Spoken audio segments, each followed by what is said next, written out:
Isaac Mutombo, j'aime bien t'appeler journaliste intelligent. Tina Beni, Tina Kolwezi, l'émission est suivie, en tout cas, félicitations. La commission était, Yozali, sur un peuple. Au ministre soit armé, au ministre pas l'institution, il y a pays. Je vous dis la vérité. Même les lobes à cause de la fandi, à ce moment café, qu'ils sachent bien que le café va être après demain. Nauti ko sambe la nzambe, nauti église. Nako ko sera mutu makambote. La guerre a volé le sang des innocents dans ce pays.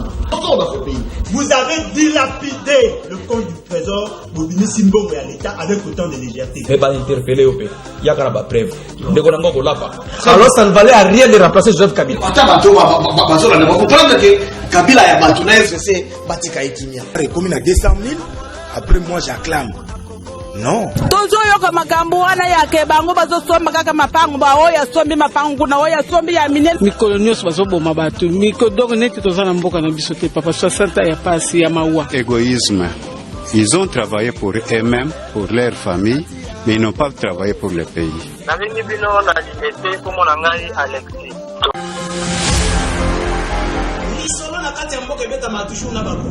Isaac Mutombo, j'aime bien t'appeler journaliste intelligent.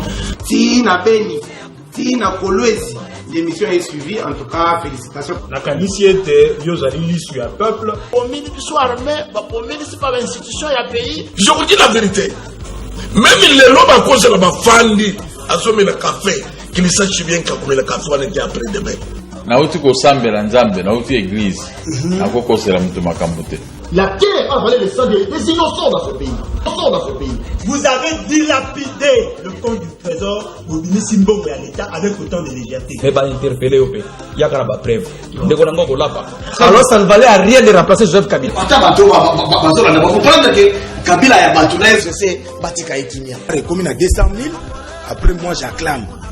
Non. Tozoyoka makambo wana yake bango bazosomba kaka mapango ba oya sombi mapango na oya sombi ya minene mikolo nyonso bazoboma bato mikodoko neti tozana mboka na biso te papa 60 ya pasi ya mawa. Égoïsme. Ils ont travaillé pour eux-mêmes, pour leur famille, mais ils n'ont pas travaillé pour le pays.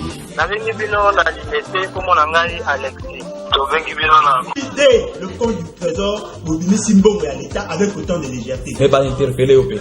Il y a une preuve. Alors ça ne valait à rien de remplacer Joseph Kabila. Vous comprendre que Kabila a battu c'est Batika Etimia. Comme il a 200 000, après moi j'acclame. Non. Tozoyoka makambo wana yake bango bazosomba kaka mapango ba oya sombi mapango na oya sombi ya minene mikolo nyonso bazoboma bato mikodoko neti tozana mboka na biso te papa 60 ya pasi ya mawa. Égoïsme. Ils ont travaillé pour eux-mêmes, pour leur famille, mais ils n'ont pas travaillé pour le pays.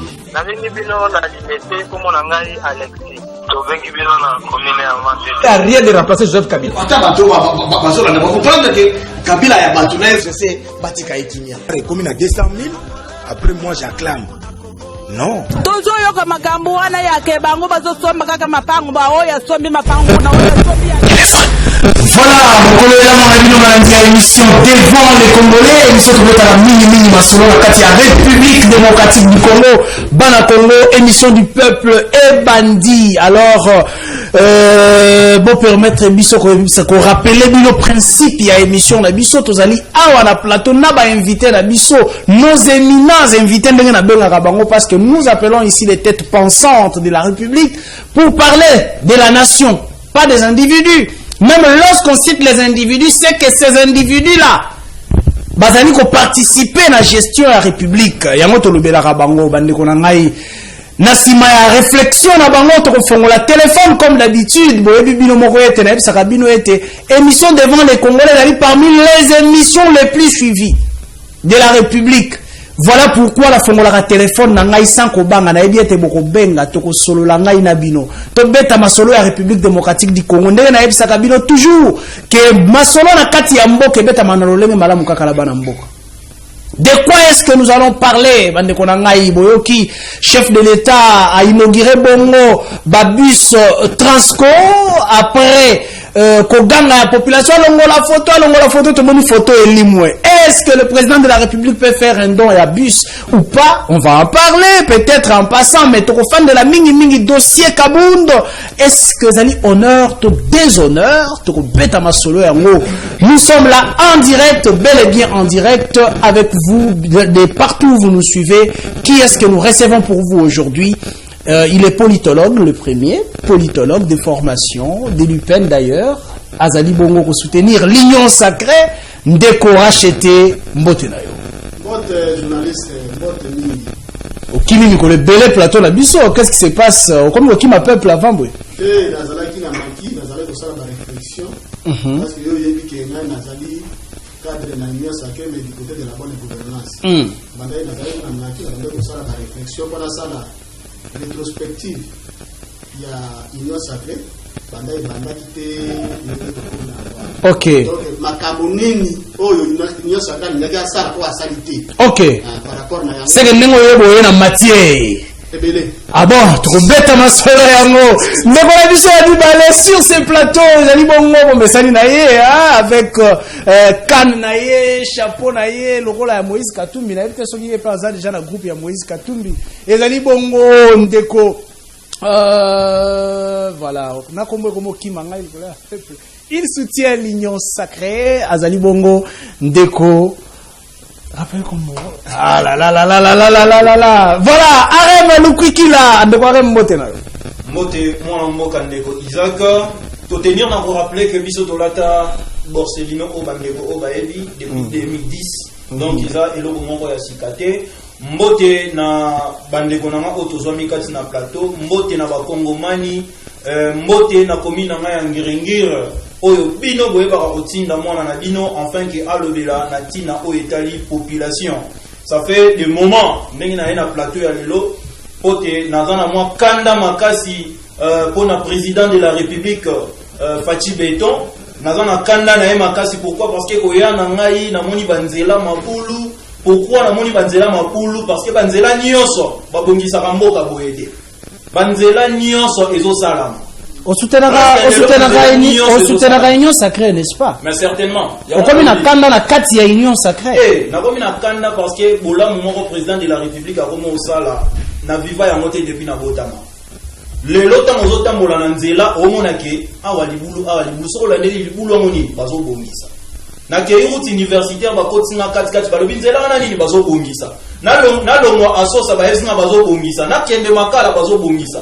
Ce qui voudrait dire que banzela nyonso oyo beba lelo komi gogo libulu ya ipeni ya monene wana pe bazo bongisa kanda lisusu ya makasi. Le président de la République ngana tanga banda 7 ans bis academia pour les étudiants na tikala komona mote ngai natangi 7 ans course na tikala komona mote natangi 7 ans na somba sila biso wapi. Le président de la République a monika atanga babiso oyo toza sous étudiants nda memi biloko wana yango na kanda makas pour le président de la République. Très bien, wana ezali bongo Arem Lukwikila tozali pe nandeko yame ba biloko ya wenze pona ko expliquer biso biloko matito ekiti température ya wenze za ndenge nini ezali bongo ndeko Dailan Mbotena. Mbote ndeko Isaac, mbote na bakongomani nyonso bazolanda ngai, mbote na bana na ngai ya bumbu. Malgré tout bana bumbu makambu bokomi kosala ekomi kopesa ngai vraiment passe. Or na bumbu toza na posa boyebi ke tosali bata ebele bana bumbu babetaka lisusu bale na commune na bango moko te. Tolongmaka bumbu tozokende kobeta bale swati na commune ya Ngiringiri. Mais lelo okoyoka ke to ya kulu ne mati encore makasi na bumbu ezeloko moko tie tokoki jamais kobetela ngo maboko. Biso toza bagalois toza bagalois moko tant toloba biso toza bana gale sala ka biso bien. Mais koyoka ke bana deux quartiers bakomi koboma na entre quartier Matadi place ngai moko na Vandi na quartier Tomba. Soko tali eloko nini bazowelela mabele bandeko na ngai mabele zalaka ya l'État. Mabele eza ya l'État, mabele eza ya mutu ya individuité. Toti ke loko yo pe nazo dénoncer encore eza na bakulutu na biso misusu ba notable ya commune nga ya bumbu bakulutu botika biloko bozo sala. Il faut ko conscientiser ba petit na biso ba master na biso ba yaya na biso ke batika kuluna batika kiyanke efuta ka eloko moko. Très bien. Excusez-moi si lisapesanga pardon attends moi 2 minutes.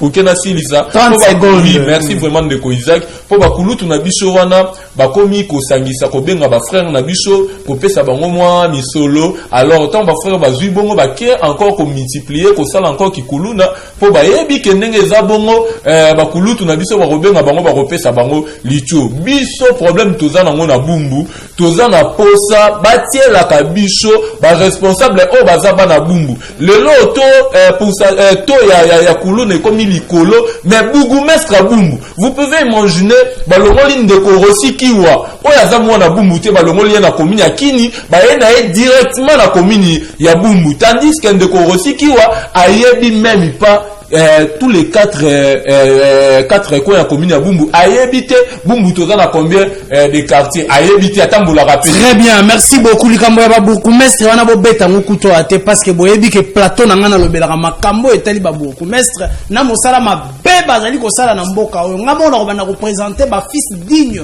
ya chaque commune. Chaque commune na ko bana ko présenter ba fils digne na bango.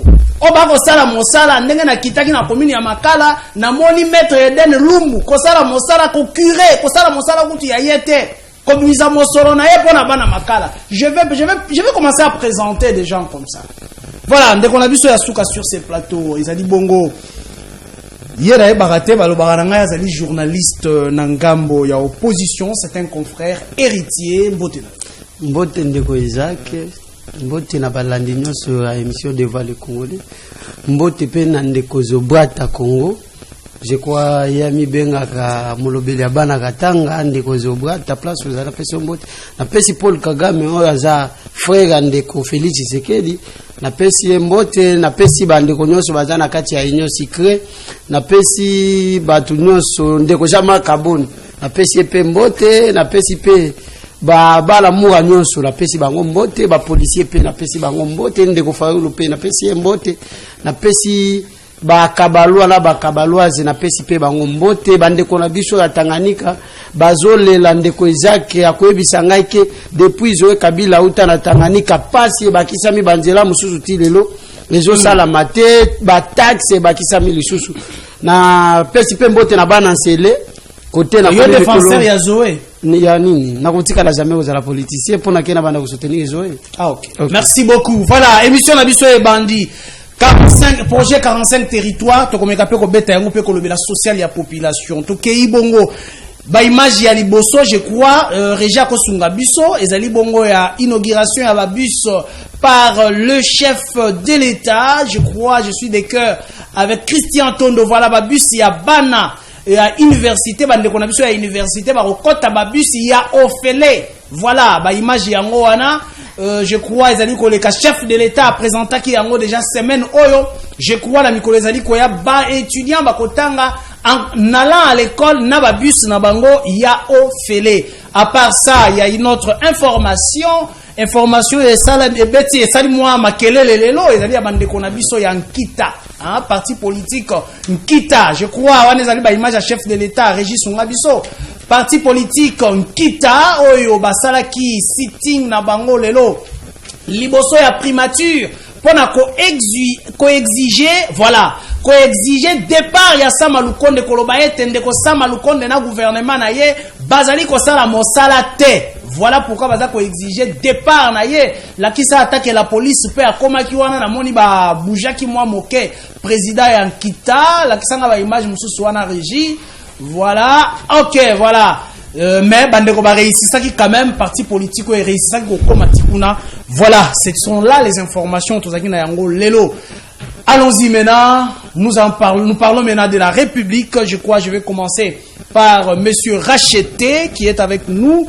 Monsieur Racheté, vous avez suivi comment est-ce que politique Yamboka na biso etamboli, comment est-ce que Jean-Marc Kabound démission na yeda qui bongo déclaré dans les réseaux sociaux attaqué sur les plans administratifs. Tout le monde yango le rôle à théâtre parce que l'être moko ezali déposé honneur ou déshonneur pour la République démocratique. Okay. Merci Ming. On parle de Jean-Marc Kabound, mais permettez-moi de faire ce qu'on appelle question d'émergence. Allez-y. C'est-à-dire avoir des critères pour analyser de la personne Jean-Marc Kabound. En lingala, ça sera mieux. Hormis ces erreurs okay. commis, Jean-Marc Kabound est un nationaliste. Pourquoi? Pour qu'on d'abord à l'obagi que réduction, il y a trait, il y a institution. Assemblée nationale, bah, ça les Mbos, école Mbos, fondation Mbos, bah, ça les voté. Où tu vas voter budget de. Et dans la fondation, on a Jean-Marc Kabound fait dans la Kati, communiste a été. Raison pour laquelle j'ai dit il est nationaliste. Il a pris la parole devant le perchoir de l'Assemblée nationale. Il a crié sur la vision du chef de l'État.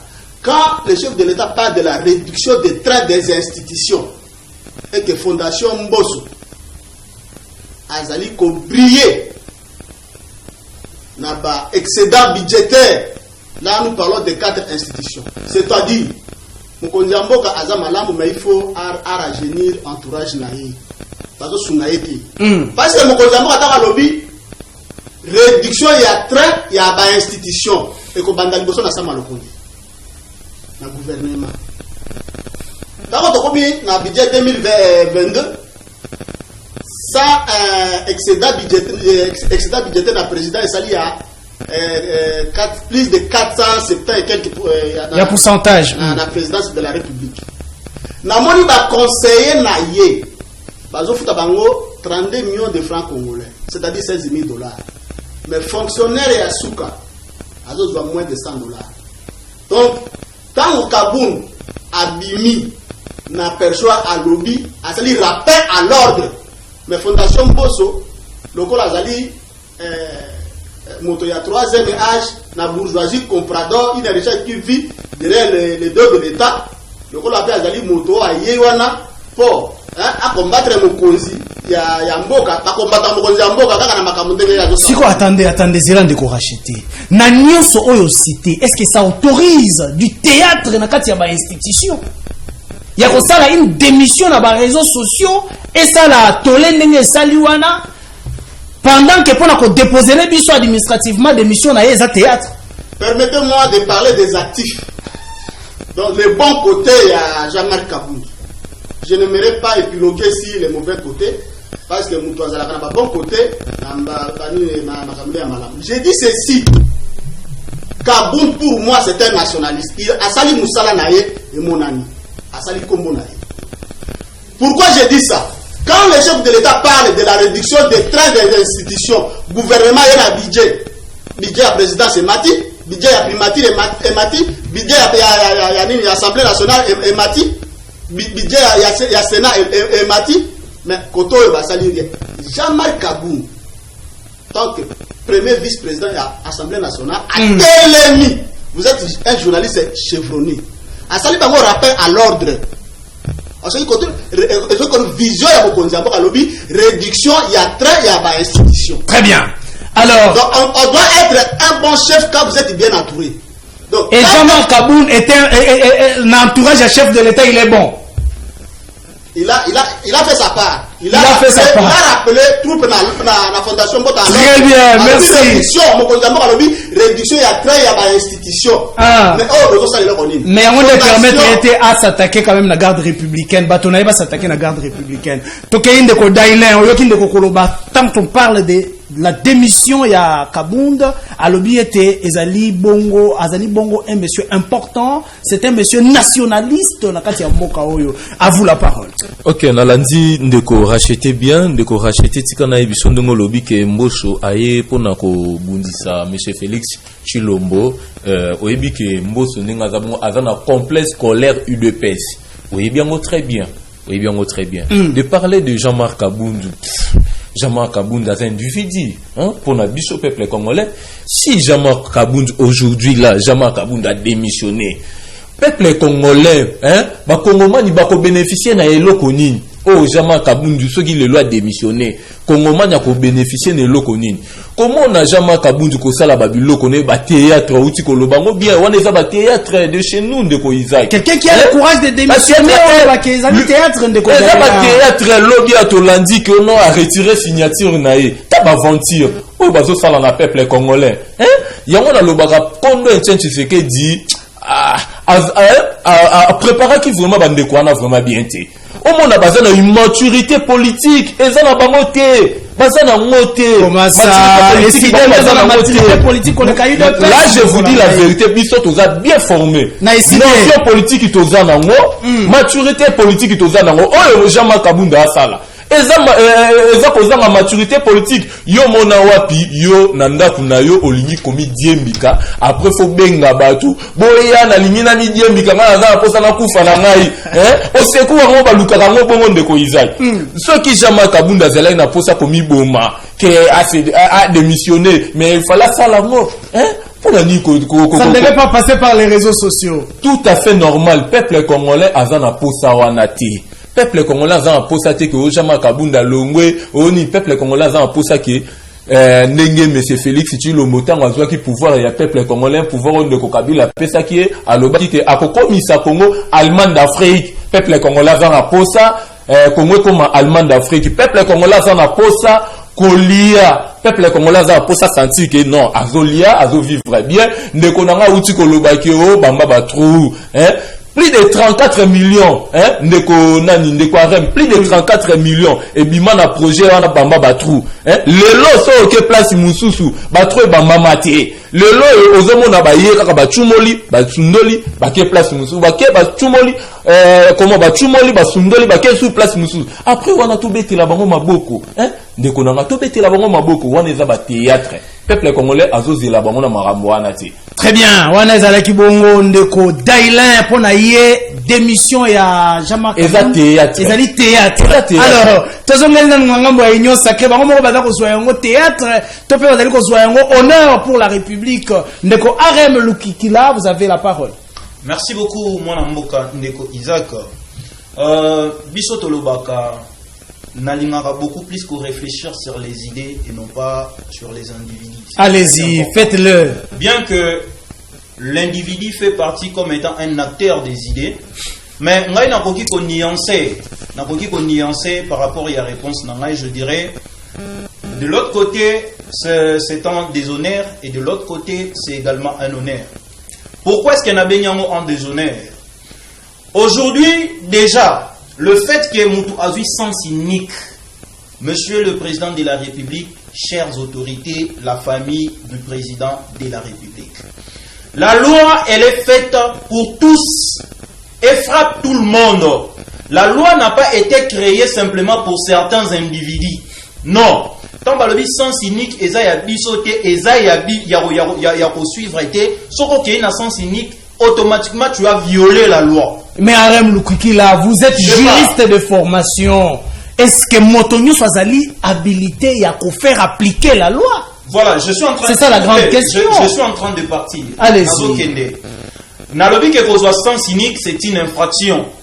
Et automatiquement, ce qui Moutou à intervenir dans une infraction, il doit avoir ce que nous appelons la qualité. C'est très important. L'intention portée par M. Kaboun fait partie de l'honneur. Le fait qu'il a une violation de la loi, patriotisme ou est indiqué qu'à intervenir, ça c'est un honneur. Mais quand est-ce que ça devient un déshonneur? C'est lorsque les fonctions, la compétence n'était pas, n'est pas d'attribution à un individu quelconque à ne pas pousser certains actes. Pourquoi? Parce que on retombe dans usurpation des pouvoirs, on retombe dans empiètement du pouvoir. Voilà pourquoi est-ce que moi je pense que c'est un déshonneur. Et parler de sa démission. La démission, d'abord, tous les réseaux sociaux, d'ailleurs, n'a tenir déjà pour rappeler la population que la démission peut se faire d'une manière écrite, soit oralement. On a démission, attends, ça, on a réseaux sociaux, je ne sais pas moi. Mais la démission. Mais ça doit passer par la démonstration à travers les écrits. Certainement, moi je parle d'abord de la déclaration. Ok, allez-y. Donc, il ne suffit pas simplement que moi, voilà, il faut qu'il y ait une faisabilité de la lettre. Mais ça peut se faire d'une manière orale ou par écrite. Ça, c'est la notion d'une démission. Mais c'est que moi, j'ai contre cette démission.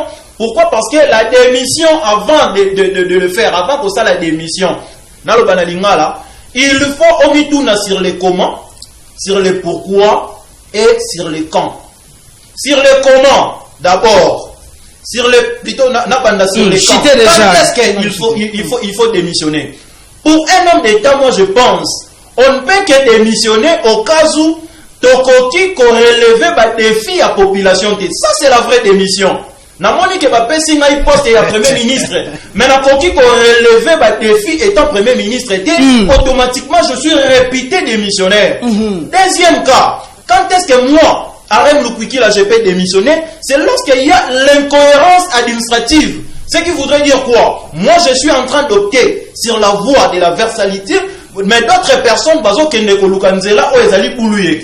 quoi est-ce que un sujet faisant débat entre garde républicaine et ainsi que la police, et qu'elle ne peut toucher l'institution de la République qui est le Parlement. Donc, plus précisément. Il a mal lié les actions. Certainement. Très bien. Et sur les comment, 30 secondes. Moi, je pense, que l'acte de la démission est libre. Mais moi, je pense, comme un homme d'État, par rapport à poste où occupé, quand la démission soit parler de prétention dans des réseaux sociaux n'est pas digne à la personnalité de M. Jean-Marc Aboun. Honneur ou déshonneur. Au-delà de tout, Jean-Marc Aboun, c'est un nationaliste, c'est un combattant. Je sais qu'il va revenir, bien évidemment, dans ses voies. Voilà, ça c'est l'union sacrée. Tokei, héritier Ilunga, Oyoki Koto, nationaliste, mais il s'est posé une question. Ndekwarema s'est posé ma question. S'il faut démissionner, c'est même qu'on démissionne pour résoudre le problème de la population. Donc on démissionne parce que on touche pas dans on démissionne pourquoi? L'honneur est où? Ndeko Isaac, merci mini. Ndeko Arema, na aussi na vraiment. On moni biloko zolo balelo. O asimi yango na 2023. On moni ko soutenir pouvoir oyo. Et là les choses mboka na biso ziba bakongomani nyoso kena bango na maboko Paul Kagame osali nini? Opesi bango. Na oka moi jeune neti yoboye obanda ko soutenir pouvoir depuis banda ya lukuta eza wapi ndeko na ngai. Est-ce que éviter que Jean-Marc Kabundi balongola qui premier vice-président de l'Assemblée nationale pour la incompétence après 6 mois comme compétent a comme compétent ndenge ni na sali formation ni pour comme compétence on a même poste ba otaki kolongola pour la incompétence après wana ngai namona ki nazobisa na ndeko Félix Sekedi akwe wake omoni soki mbwa akomi kokangela mukolo na ye ça veut dire quelque part bakomi kopesa biloko abile ya malamu bazole ça pas un voisin nde omoni likambo ezo salama après ndeko Kabundi ayeba azalaki nano premièrement no préparé par Etienne Sekedi o bango bato ya union secret na bato ya IDPS bakomisela biso le docteur ti procédure bakomela ka docteur na droit yo yebi yango est-ce que Etienne Sekedi pour malandaki yango donc bakomela docteur comment ça il est quand même le premier docteur en droit est-ce que procédure bakomela ka docteur alandaki yango ba bisanga ouvrage moko Etienne Sekedi a publié ba pesanga article moko Etienne Sekedi a publié mais il dépêche la préparer bangoté c'est pourquoi les lots bazaba incompétent monsieur la biso président assemblée nationale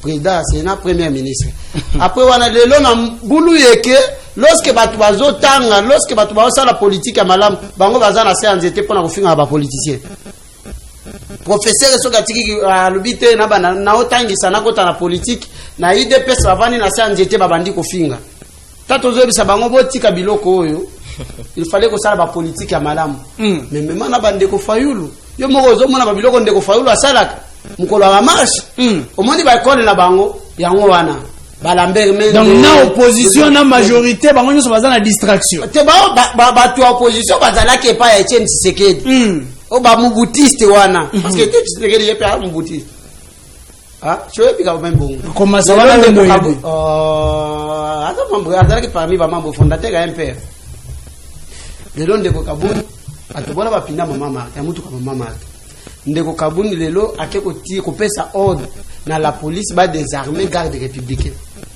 au lobby awake eza soki na principe na mobeko lorsque nous avons un principe il y a toujours des exceptions lelo ekoki kozala ke garde républicaine wana za famille présidentielle azalaki ko abanda ko kengela famille présidentielle lorsque bazoya soki bamoni ke mbilinga ezalaki côté bazalaki ko ya ko changer de late réception non na yibisi bino bazikiste ne boye bisaka biso bongo que lorsque tous na principe ba exception ezanga kate yami balende ko Kabundi ko démissionner biso na internet ka ate Oh, na démissionné, to bandaki kozela, aza la poste administratif, eza la mido administratif, eza la kawana.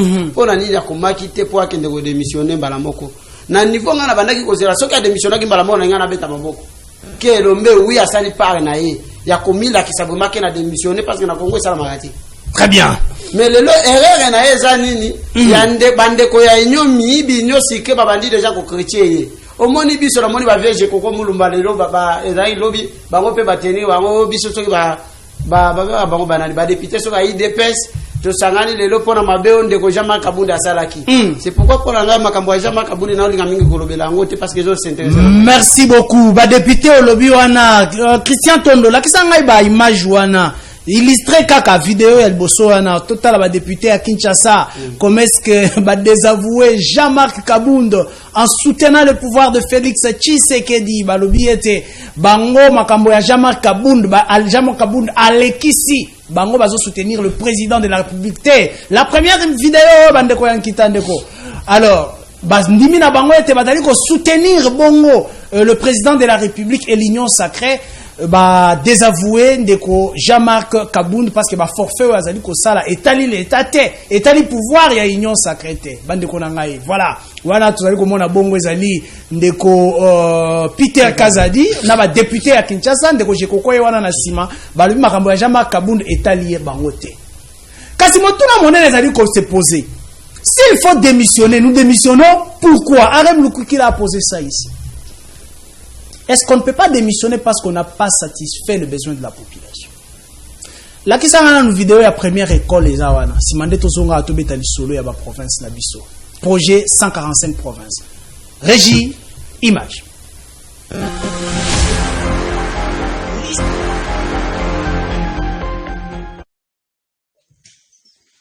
Nous sommes une fois de plus à l'épée d'Iboko.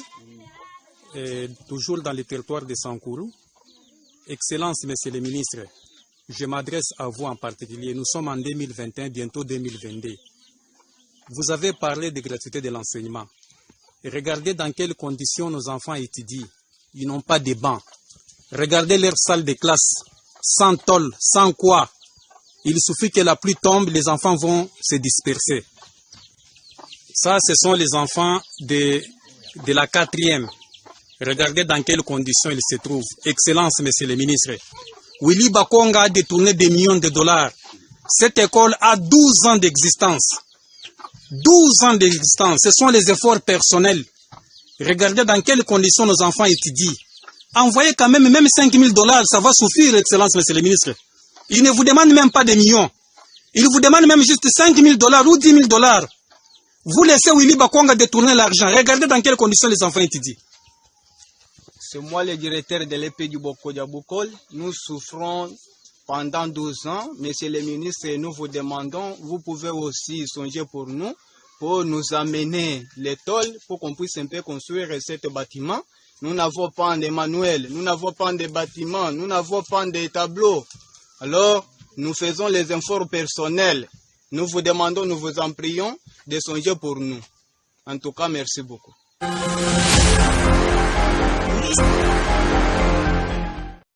Voilà, bande konangai wane da musika te za na mboka oyo ebimisa ba politicien munene olenga nkoi ebimisa la biso ba Cheo Kituni mboka wana ebimisa la biso ndeko Lambert Mende.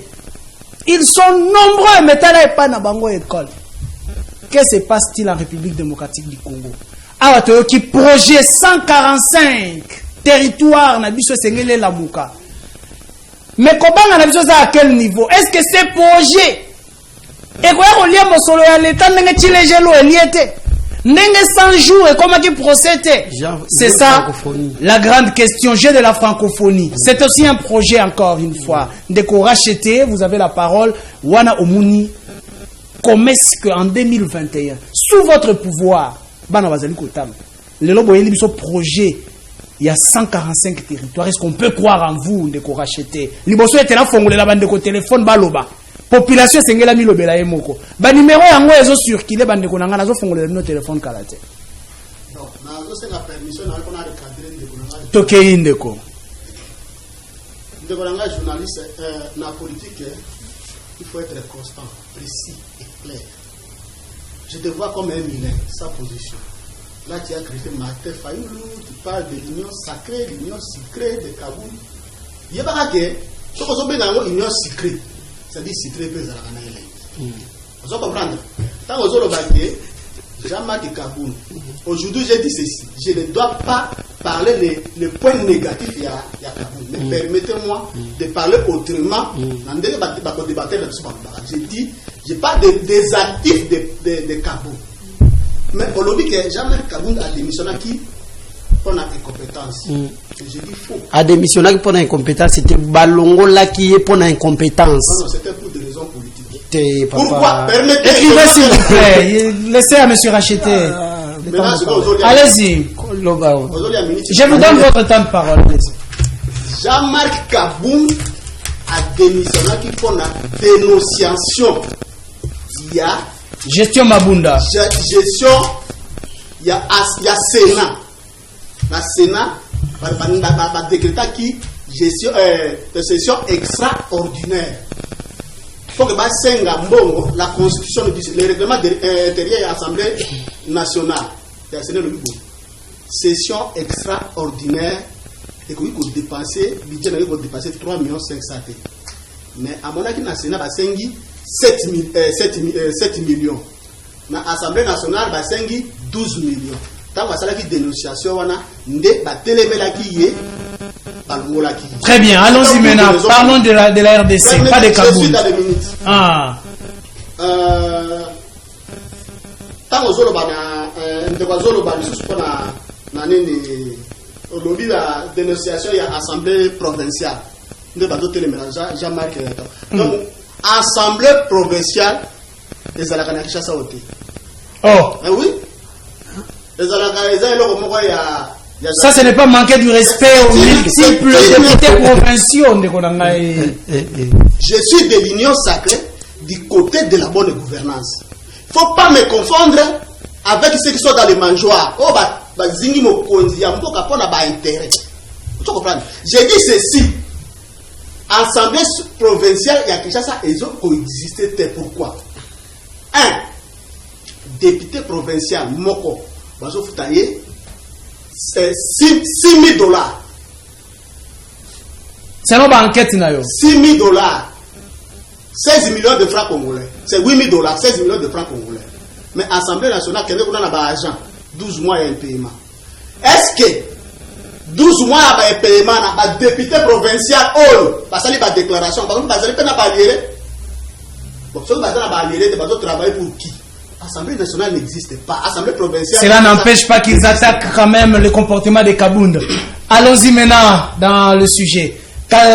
Projet 145 au territoire, est-ce qu'on doit croire en vous encore? Après Tilégelou, après 100 jours, après, on doit encore croire au projet que vous nous amenez. Bon, d'entrée de jeu, permettez-moi de m'attaquer aux effets. Allez-y. Cerner les causes.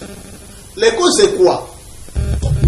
Nous sommes à l'union sacrée, que mon ami a appelé l'union secrète. Les autres dénaturés pas en route. Pourquoi préfixe Moussoussou pour être dénaturé terme Yozolba? Ok. L'union sacrée. Et c'est là qui créé pour la période de temps en Angola, et comme ma plateforme politique. Mais jusqu'à présent, ils ont le gouvernement politique. Deuxième préoccupation. Autour ya mokonzi ya mboka, il y a que des mangeoires. Surtout mokonzi ya mboka, à rajeunir l'équipe nae, vous allez voir le travail. Première préoccupation. Ndenge mokonzi ya mboka kotati awa, tozalaki na pouvoir moko ya Kingakati, o bazalaki République ya Kingakati, ba diriger biso pendant 18 ans. Nous n'avons pas connu les élections municipales pendant 18 ans. Et vous aussi, vous n'avez pas fait ça? Je suis de l'union sacrée, mais du côté de la bonne gouvernance. Allez-y. Comme le Sénat, Bassali 2 mandats. Si l'entourage des chefs de l'État était bon, on devrait d'abord corriger les erreurs. Vous comprenez? Bango ba yi ti to komi le lo na zo e ba pété. sikoyo tozali na tokokende tokobanda na baélection municipale tokobanda na baélection parce que la constitution de l'obité tobanda na C pour monter. Ok. Le plus important pour moi, la fondation Mbos devrait préparer les lois, les réformes sur les lois électorales. Avant d'initier les projets. Avant d'initier les projets. Vous comprenez? La réforme et la loi électorale, elle n'est que prédéfinir la ligne à l'élection 2020. Très bien, merci. En ce qui concerne... vous avez consommé votre temps de parole. 145 territoires. La constitution et le but de bandana base. L'idée est bonne, mais Mokonzambok a régéné entourage et puis a remanié le gouvernement. Merci. A remanié le gouvernement dans 56 ministres, pas à la 25. Vous comprenez? Parce que le ministre c'est pour satisfaire qui?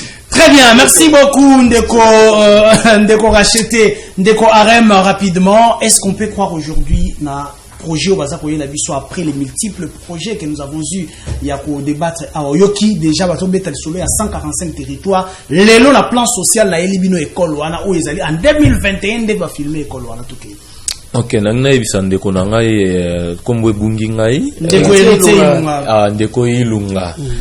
ilunga ne faut pas uzala lokola ba ilunga msuswa tango zolo baki le président Eli Martin Fayulu yepe na école la papa Etienne Tshisekedi le président Eli le président Eli Martin Fayulu abimi na école la papa Etienne Tshisekedi te zolanda abimi na école la IDPS te preuve en est biso banana ye hein na lo baso aussi même ici kulutu na ngai kabuya otie même ici na ngai au moins la différence eza makasi hein parce que côté wana na uti kolobango baza na notion politique ite pe maturité politique ite mais biso oyo tata ya biso hein na ekolo biso tozali baza kotalisa biso baza koyekolisa biso qu'il faut kozala kaboye na politique il faut zala na attitude il faut zala kaboye. Très bien, voilà justification. Oui, ok, merci vraiment, merci.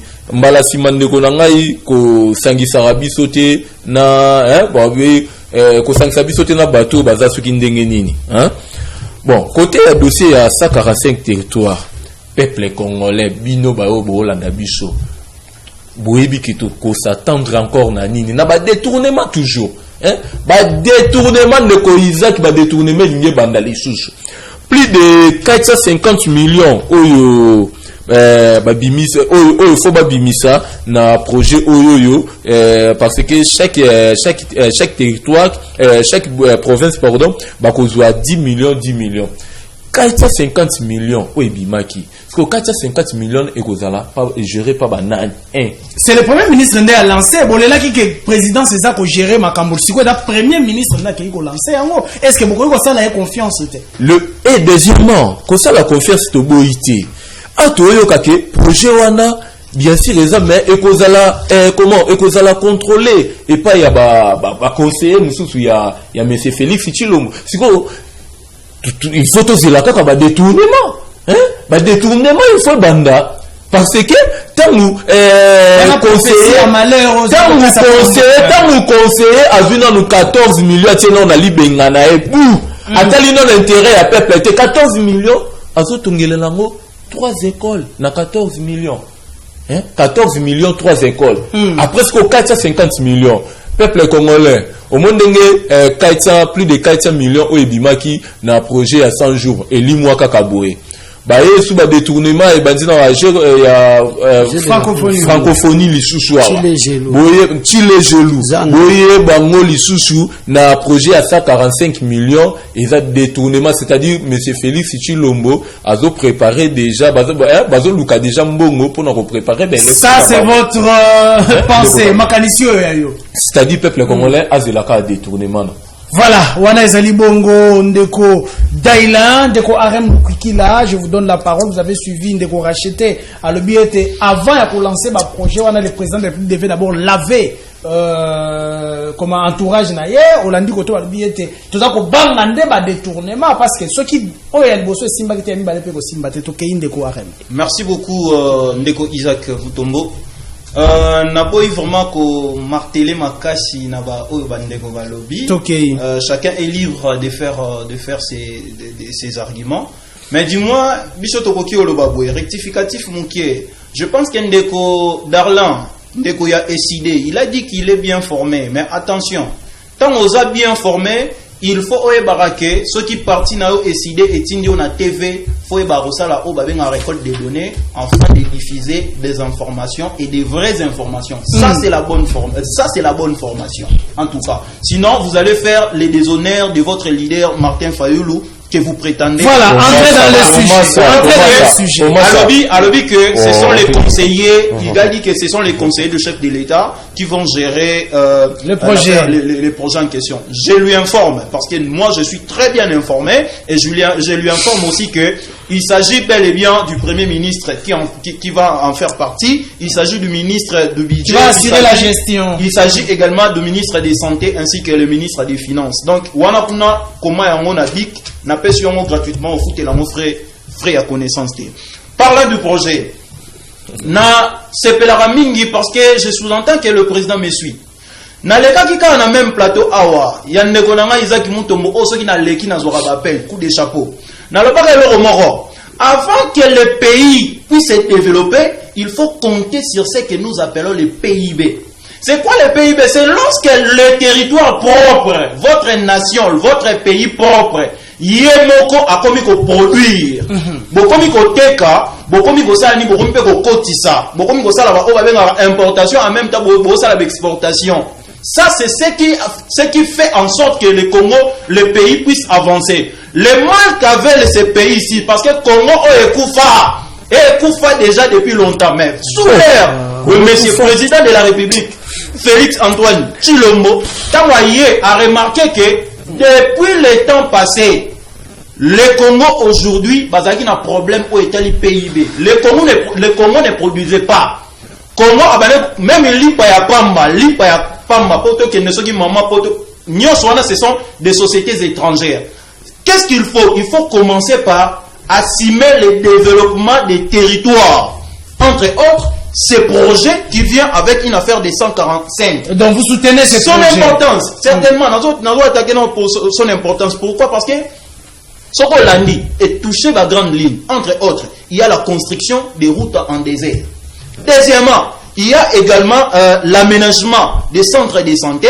Troisièmement, il y a la revalorisation de tissus économiques.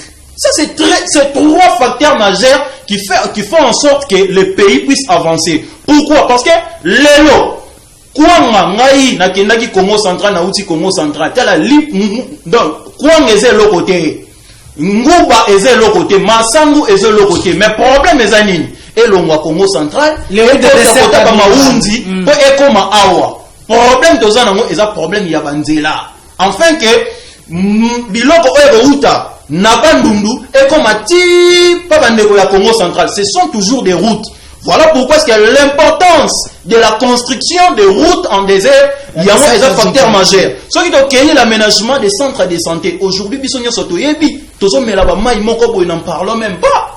Voilà pourquoi est-ce que banda bata impelé to bana ko bénéficier na soins de santé moko est inefficace.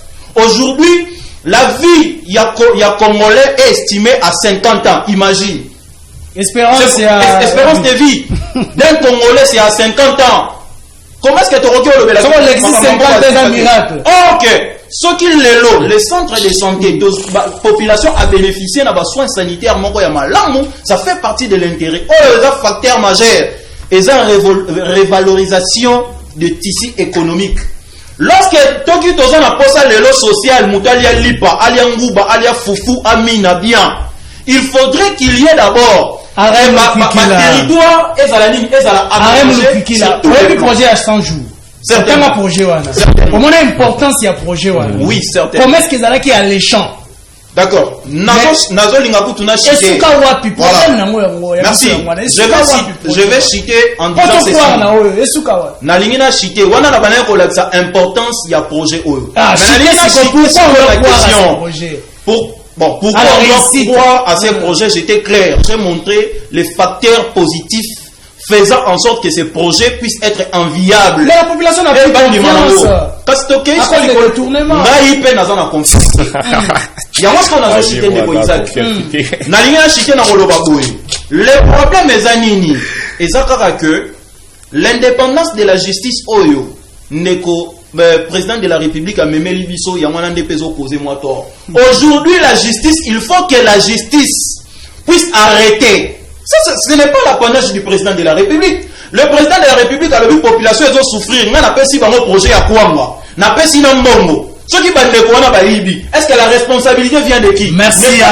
Au pouvoir judiciaire. Merci. Mais le problème, pour citer s'il vous plaît, mais le problème qui s'oppose. 30 secondes. Nazo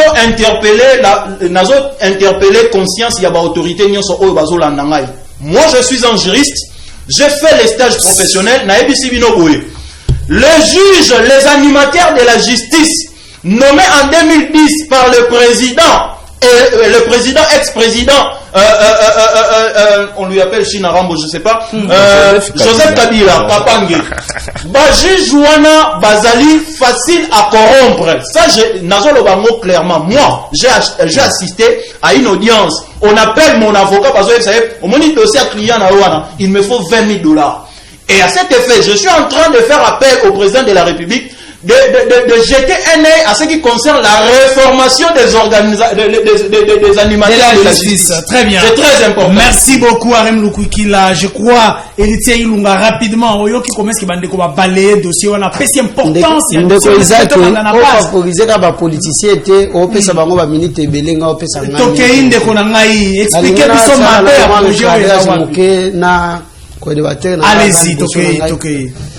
Isaac oza kulutu na ngai na musala oyo yo oza politicien nga na journaliste naza ya la mukate ya FCCT to ya union secret na binote ngai na kokende ko soutenir ndeko Martin Fayulu mukolo akobima ke lipa ekondi na bimi na nzela soki ndeko Martin Fayulu abimi na nzela mukolo ndeko Martin Fayulu etant que aza na opposition abimi na nzela parce que transport emati na kobima na nzela mukolo ndeko Martin Fayulu akobima na nzela pona rame na kobima na nzela mais pona dépolitisation ya seni na kobima te pona dialogue na kobima te naza kuna te na kutika la jamais kozala ke o naza na tendance moko te naza na ngote naza ka boye pe na tika défi même atana plateau na lobango ndeko Isaac député oyo politicien oyo ayebiki apesanga mbongo na ye na police aloba ale kata pande ko Isaac na zongisela yango na longwe kuna toke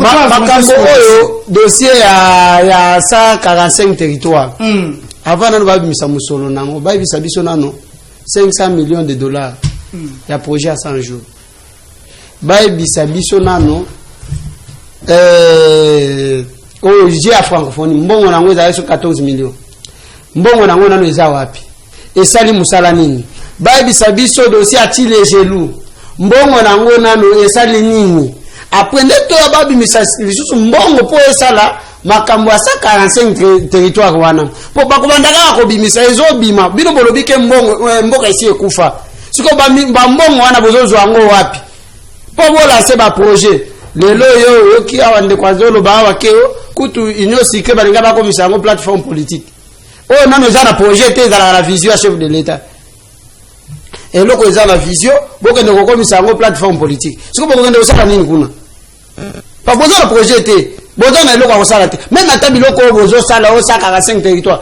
mbongo nyonso ko sila kara ba poche na bino na ba conseiller na bino na ba député na bino ba zala ka pona ba mafia ba obenga ba kota ba conseiller bolo ba eloko te bozo aboy bolo ba eloko te kaya zando to mona kiawa ti jama kabundi aleki alobike o nani Kinshasa za gouverner te Jantiningo bilate kizando président de la République ba okende na ka boye neti mwana muke yakatala kutu ba osala zando akito. Je crois que les journalistes de Kweza voilà ezana eloko wa malamu teto umisa tandu na pouvoir voilà miti 2023 c'est to ko vivre kaka la passe to ki to meki kaka ko pesa pouvoir to bakise li bango deuxième mandat passe to kozana nango Congo na voilà to gérer mata muketi kali biso mesengeli to yoka pe population na ebi ete so na fongoli téléphone boko takambala boko esengeli to yoka bino motuna na ngai ezali boye. Je vais recevoir ma appel et belete. Nazana posa ya 3 appels na kati parce que monsieur comme okela suka. Pendant que nazo pesa maloba ya suka, obengi na ya mbio na lekisi maloba parce que temps ezali susu te. Ba numéro yango ko benga na appel ya WhatsApp te, benga na appel normal. Na ya mbio zala mokuse kima mosika ya télévision. Motuna ezabo. 3 ans après mboka ebongi mboka ekufi to mboka etelemi na tuna jango la fois passé na zongeli ya lelo bozo répondre ndela motuna na ngai mboka ebongi ekufi to tozali wapi tozwi appel ya liboso alors ndeko bengi biso api kombolana kima mosika ya télévision s'il vous plaît. Monsieur Mavinga. Oui monsieur Mavinga tozoyoka nalobi mboka ekufi na point nini sur le plan sécuritaire, sur le plan social, sur le plan éducatif, tout papa. Merci. Hein? Ba policier tracasserie mon kanga ba mituka, mais ces policiers comment ressemble à la pêche. A comme électricien, Tony, la vie PCRT na lobby policier. A comment ressemble à la pêche, na ba tournevis, qu'on a retrouvé ba piné, ba comment ba électricien, to ba comment ba mais sur dans le bandeni. Merci. Merci beaucoup ndeko nangai, merci. Tozu appel mususu je crois tena ngamba mo caméra na ozo pemba mo tour ya table bandeko bazo répondre tour asuka ya table. Bandela ndeko racheter. Ndeko racheter a union sacrée. Oyo ki ndeko koloba ete mboka ekufi. Mboka ekufi à tous les plans. Na tous les plans ndeko nangai social, sécuritaire et tout ozo ndeko yo netolier après. Alors ndeko bengi biso api kombo nani? Ah, bonjour Ndeko Isaac, bonjour. Bonjour Ndeko Nangai, toza koyoka toza na plateau. Ah, Ndeko Ousmane, Ndeko Mutabengiyo. Oui Ndeko. Na landio bien. Na ligna répondre na mutuna na yo. Allez-y. 3 ans après Mboke Koufi ou bien Keli Bosso. Très bien. 3 ans après Mboka ezui moi et là il y a changement. Na point nini, plan nini? Nazo bana kulagiso Ndeko. Tokei. Pendant 3 ans oyo tozalaki na este ba rebelle belé lelo yo za journaliste olali olamuki na tongo nde ba dokfa na este ba kufa lisu bongo te osala ezota lema ba rebelle ba zona kata kokima ba zona kata ya kozongisa autorité de l'état. OK. 3 ans oyo enseignement oyo ezaki na position depuis 2006 ba oyo ba bande kutanga gratuitement te bana bazotanga gratuitement. Quelle que soit avec une petite difficulté, mais l'applicabilité est là en place. Très bien. 3 ans, tout petit,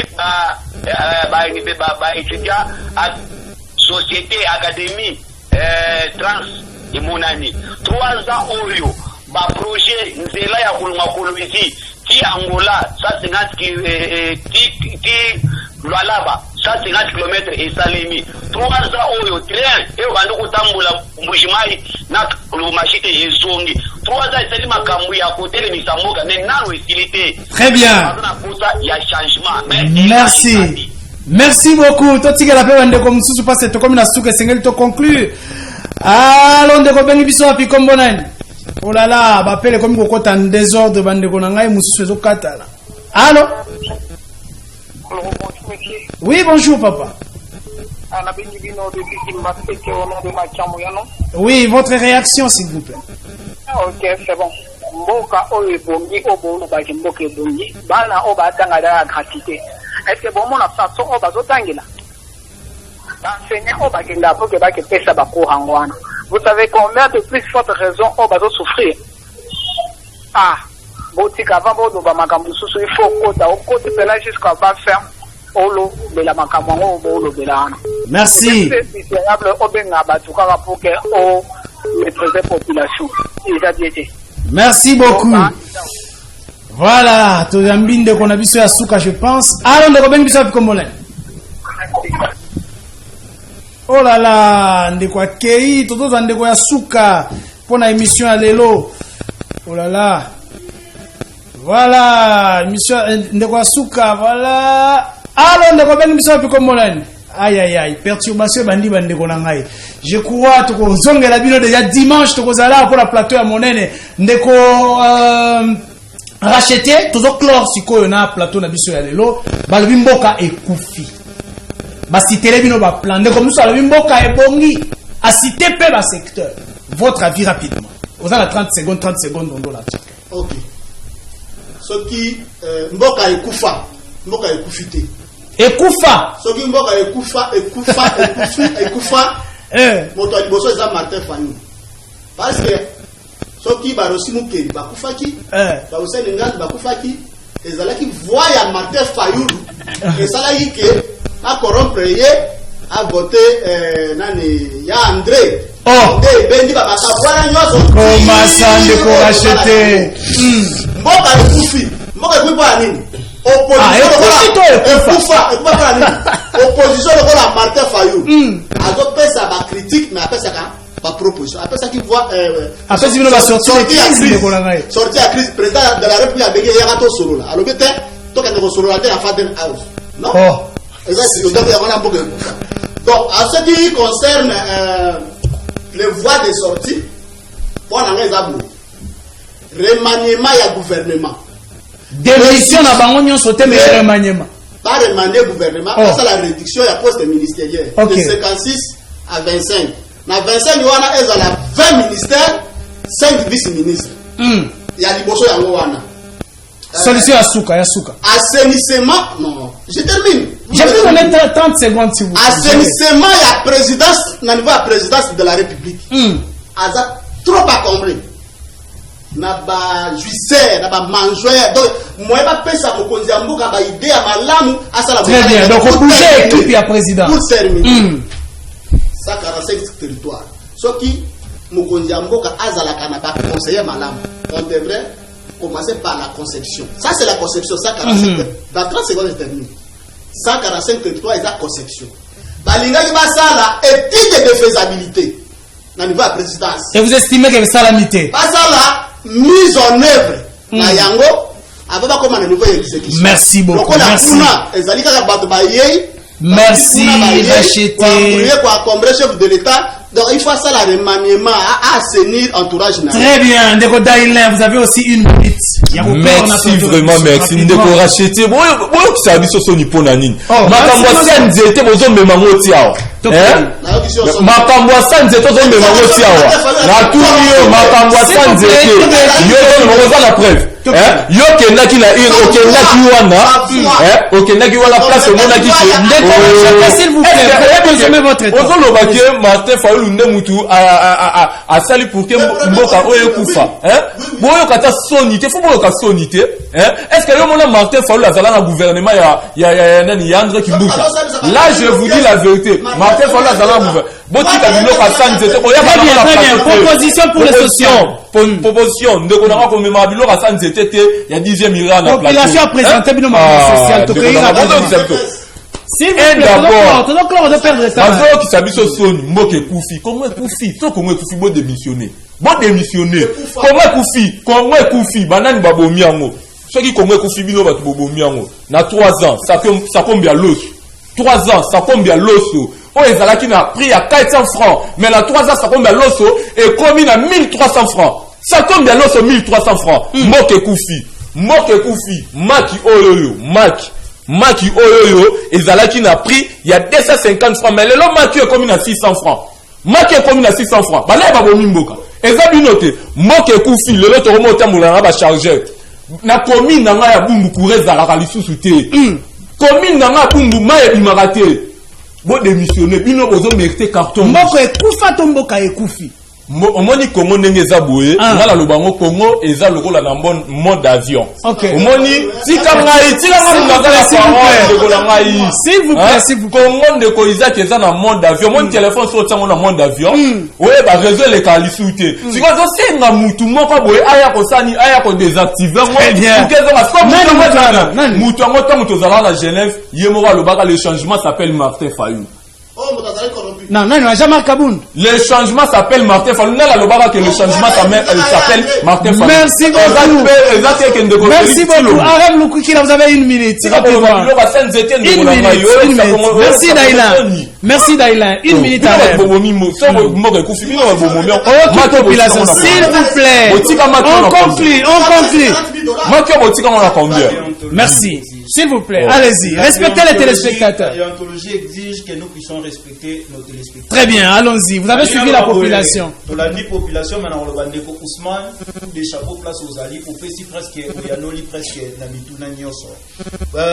Ndeko Martin Fayulu, Nawana Ndeko Darla, juste brossé.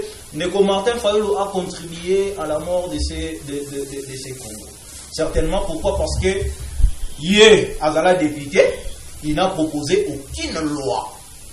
Oyo et porter les intérêts de la population. Ah bon? Il a contribué. Et à l'obéli Makamuyali par Azola à la Loso à la Loso. L'accent à Simba, l'accent à Komomani. Et ça à combien? Loso et Mati, Ngaï 1300 francs. Oui. Liti et Mati, Ngaï Mona. Alors, transport et Mati. Moi, t'en diras. À refouter la minervalte. Ah, il y aura des ceux qui ont évité, n'a pas sur une notion économique. Rapidement, on a une minute. Le site économique. Les autres civils, les lots, il y a hausse de prix. Les alliés par rapport, il y a marge, il y a taux, il y a fixation, il y a dollar pour les salamaka. Je pense entre 2010, quelque chose comme ça. Sur le mois na 10, pour le mois na taux, il y a 9. Sur Chita, malama, au il y a taux, il y a 16. Il faut pas qu'il s'en fout. Le loto est dans le mois na 16. L'espace, il y a 3 mois. Sur le mois, maman, on a 16. Bah, il y a 19. Bino bozuna combien? Biso tu es à 19. Bon, c'est maintenant avant et pour jeter. Mais bon, Matissa Kaonda. Merci. Juste c'est pour éduquer la population qui nous suit. Très bien, merci beaucoup. Laissez-moi faire parler, héritier. Merci. Héritier rapidement. Ceux qui t'osent les carabas émission, bon, tu as combien ta masolo gratuité à Wate. Netinga bonne. Na bana oyo. Nazwaka charge na me kakokende kutika bango na école ya l'état ke bakende kotanga na sufri bana wana parce que bino bozo tinda bande kona biso bakende kotanga na ba école ya bongo bino botinda ka bana na bino bakende kotanga na ba école canadienne ba école belge pona na sima bino bo bana na bino banda kwa kokosa bande ko nani kokonza bande kona biso ah bon na kuyo tinda bango te botika bongo botika balukuta oye na ngona pouvoir. Mais attendez, au-delà des critiques, la ligne proposition 30 secondes. Proposition est premièrement le faux chef de l'État démissionné. Tout à fait. Parce qu'Azoko Tout à fait. Gouvernement a Azoko Kate. Azoko Ndeko Funda, Sama Lukonde indirectement dans le Parlement qui est décollage exact. Parce que l'autre cas, le baquet décollage exact. Problème de coordination. Après, dans le conseil des ministres d'Eni. Après le conseil des ministres d'Eni. Alors, ndena qui pende kwa ngela zolo ba wakeo mboka ekufa muta contribuer mboka ekufa za ndeko martefa ibongo chenchi sekero wa mulum o mwana na yozo betela maboko bandaki koloba hawa na batozwa ba émission vision chef de l'état na soutenir vision de chef de l'état ndeko chenchi sekero wa mulumba premier ministre affaires intérieures ministre de la justice mboka ekufa ça veut dire yepe adalaki. Merci beaucoup. Merci beaucoup. Ça veut dire que na pesa na zo meka kuebisa yoke batu ba yeko boma Congo na biso yo koleka eza pouvoir na bino batu ayi. Très bien. Wana ezalaki adi ya ba congolais héritier. Le principe de l'émission. Émission ici. Émission na ngai ici. S'il vous plaît. Émission une fois boma Congo na. Avant 0 voix dans ma province. Héritier. Merci beaucoup. Si la caméra, tout à l'heure qui bongo, na Simon, côté à Régie, côté à Massine, tout à l'heure qui bongo na Christian Tondo, ou à Simba Kiba Massini, tout côté na Nicolas Zali Koya, c'est déjà pour les dimanches. Merci beaucoup et bye.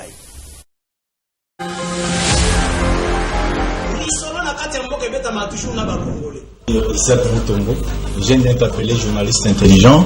Tina Beni, Tina Kolwezi.